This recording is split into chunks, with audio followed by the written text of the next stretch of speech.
So that's pretty cool. So yeah, I'm here to talk to you guys about this trip I got to go on. You know, I was probably like many of you guys, just searching through my email one day, looking at all the spam I get. I'm like, oh jeepers, and I saw this email, and so I pulled it, opened it up, and all of a sudden I saw, hey, here is an opportunity to go on a service trip, and it was in Michigan, and I'm like, I'm just a little boy from Utah, what am I doing with myself? Why not? And so I applied for it, and 2 months later, they sent me an email, and they said, hey, we'll take you. And I was like, yes, awesome. So I'm going to talk to you guys a little bit about what we were able to do. We partnered with the Habitat for Humanity. I don't know how many of you guys know what they do, but Habitat for Humanity, they work with houses and low-income housing, which is actually a really big issue a lot of the time, especially in places where there was redlining, in American history. And so what I had the opportunity to do is spend an entire week up in Mansfield, Michigan. Oh wait, I was going to talk about scholarships. Actually, let me rewind a little bit and tell you how I got offered this opportunity. So the Elks Lodge is amazing at offering scholarships for undergraduate students. I was actually offered the most valuable student scholarship, and they offer 500 of those nationwide. There's $484,000 scholarships, and 20 lucky dogs get $20,000 to $50,000 scholarships. Those are some really top-notch students. I wasn't offered one of those, but there's definitely a lot of opportunities. If you guys have anybody you know that the Elks is really generous with their scholarships. And not only do they offer those, they offer some legacy scholarships. So any of you guys that have grandsons, or actually my grandpa's an Elk, he's been an Elk for about 40 years or so, and actually that's how I kind of got to know about the Elks a little bit. And so they offer 250 of those, and the Elks also offers emergency educational grants for anybody who has parents that are Elks, that were deceased, or veterans that are disabled. They offer scholarships like that. And so I want to show you guys how much the Elks does for scholarships, and what a cool opportunity it is to be able to go to school and not have to worry about, you're already one of the poorest people in the world. I mean, you're a college student eating ramen every day, And so to be able to have a little bit of money to be able to pay your tuition and books, it goes a long way. So I just want to thank all of you guys for helping contribute to that. And so it's a $3.74 million each year that they offer. So I just wanted to give you guys a round of applause. You guys give yourself a round of applause just for all the work you guys do. It's really amazing for students to be able to have this opportunity. And so, I've been given so much, especially by the Elks, and so that's kind of one of the main reasons I decided to go on this trip, to be able to give back. We've all been blessed in so many different ways. Just the fact that we were able to turn on a tap and water just comes out. That's one of the just the amazing things that we all have. And so here's a picture of the house that we were rehabilitating. Habitat for Humanity, they take houses that have been really, either damaged or unable to live in it anymore. And basically, the family that wants that house, they don't just give away these houses for free. They send a lot of volunteers to help out, and they basically help provide the sweat equity, to be able to make this house come about. As you can see, I'm just a little boy that has no idea what I was doing. I showed up with a hammer, and they said, okay, you're going to help build this house. And I was like, I'm not sure exactly how to do this, but as you start to just put yourself into any service project, you just start to think less about yourself and more about others, and that just really makes it all come about. So I arrived in Chicago, and I spent an entire week going up to the Upper Peninsula of Michigan. I don't even know how many of you guys knew that Michigan was in 2 pieces, but I found that out really quick. So I went to the Upper Peninsula of Michigan and spent some time there. And so what I was doing personally is we were installing insulation into the house, these little blue pieces, and trying to make it so the house would actually stay warm. This house in the past would just lose all its heat away.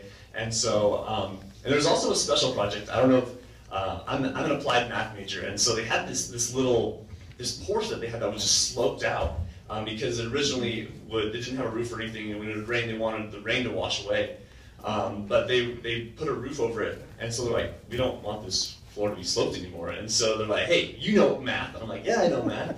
And so they wanted me to build little blocks that would slowly level the floor out to make it flat. And so I got to apply my mathematics, and so that was pretty cool, and help fix that portion. And so it was amazing that all the skills that we have can be put to use. We all have different talents, and you know, a lot of people are like, applied math, what can you do with that? I'm like, you can do anything with that, really. And so that was a really cool project I was able to work on. But one of the biggest things I just want to share with you guys was all the different connections I made with Elks. I didn't know a whole lot about the Elks before I went on this trip. You know, I'm kind of ashamed to say, you know, I applied for the scholarship and I knew they had given that to me, but I didn't know a whole lot about them. And so I'm going to share with you some experiences I had. The very first, on the way up, we stopped at I didn't know what I was getting into. You know, I just barely got off the plane. I was jet lagged, you know, and they were driving up, and we stopped at a lodge called in Escanaba, and basically they had this gigantic picnic going on, and I walked in, and they all started just, hey, how's it going, you know, who are you? Oh, you're from Utah? I didn't even know Utah was a place. And I'm like, yeah, you know, it's a great place, you know. Like, how'd you even get here? And I'm like, I don't know how I got here, actually, to be honest. So, but they were just so welcoming, and so we played that game where you throw those bags into those little holes, and I don't know, I was terrible at it, you know, but, and you know, they just really welcomed us in, and that was an amazing opportunity.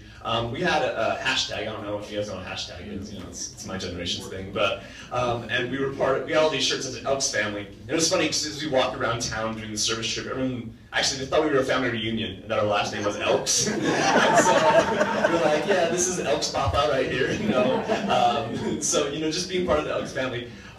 As soon as we got there, there was this gigantic sign that said, "Welcome, Elks National Foundation Scholars," and we were just like, "Whoa, these guys are welcoming us." Like, the lodge that we went to. Oh wait, I gotta tell you about this lady. Hold on. So up in Mansfield, they have their own Elks Lodge, and every single night they would help us make dinner. And this lady named Andy, she cooked us dinner or lunch every single day. And Andy was just the most. She was a doll, oh my goodness. She was like my grandma, except for she always would sing, and we were like, what are you singing? She said, she would, every single night that the Elks Lodge had their big chicken dinner, she would go around town and she would sing this song to try to advertise for it and to get people to come. And it wasn't really working out too well for her, so she decided to buy a chicken suit and to go around town advertising. And little do you know that as soon as that happened, everybody would come to the lodge for dinner to watch Andy sing about the chicken. So she even wrote a special verse for us that she shared with us, and so I just had to get a picture with her. And here's us at their Elks Lodge up in Manistee, and all of a sudden I realized that no matter where you go, if you're an elk, you're part of a family, and it's just an amazing feeling I was able to feel. The sense of community that you guys have was just an amazing feeling. And so I just want to thank you guys for, even though I'm not an elk yet, you don't have to be 21, to be part of the Elks family is just an amazing blessing to be part of. And one of the biggest things is so these 6 other Elk Scholars, there were 6 of us all together, Elk Scholars on the trip, you know, they became some of my lifelong best friends. I write them, I send them messages all the time, we Snapchat, which I don't know if you guys know what that is, but that's okay, and I send little pictures and stuff, and it's just an amazing opportunity to be part of this community. And actually, I think I was going to just share with you guys a video that has kind of, shows you kind of what we were doing a little bit there, and just if you ever get a chance to support anybody that goes on an Elk service trip, just know that it's one of the greatest opportunities. And to totally encourage them, because you know, to spend a week just involved in selfless service is just an unbeatable opportunity.